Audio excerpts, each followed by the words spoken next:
முதல்ல பார்க்க போறது திருவிடைக்கழி. இங்க முருகன் குராவடி வேலர். இங்க இருக்கிற பாதாள அறையில முருகனோட பாதம் இருக்குன்னு நம்பப்படுது. அந்த பாதத்தை நினைச்சு வணங்குனா தீராத வினைகளும் தீரும். ரெண்டாவது கூர்வேல் முருகன் கோவில். சூரசம்ஹாரத்துக்கு முன்னாடி முருகன் தன் வேலை கூர்மைப்படுத்திய சக்தி வாய்ந்த இடம் இது. இங்க போயிட்டு வந்தா எதிரிகள் தொல்லை காணாம போயிடும். மூணாவது வள்ளிமலை. வள்ளி தேவி பிறந்த இடம். இங்க இருக்கிற சுனைகள்ல நீராடி மலை ஏறி முருகனை பார்த்தா உங்க கர்ம வினைகள் எல்லாம் பஸ்பமாயிடும். நாலாவது செஞ்சேரி மலை. சித்தர்கள் இன்றும் அரூபமா வாழ்ற மலை இது.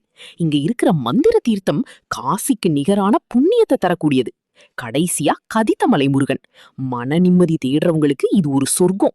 இங்க பாதம் பட்டாலே மன அழுத்தமும் பாவ பாரமும் குறைஞ்சிடும். இந்த 5 இடத்துல நீங்க எந்த கோவிலுக்கு போயிருக்கீங்க, இல்ல போக ஆசைப்படுறீங்க? ஓ முருகான்னு கமெண்ட்ல சொல்லிட்டு உங்க ஃப்ரெண்ட்ஸுக்கும் இதை ஷேர் பண்ணுங்க.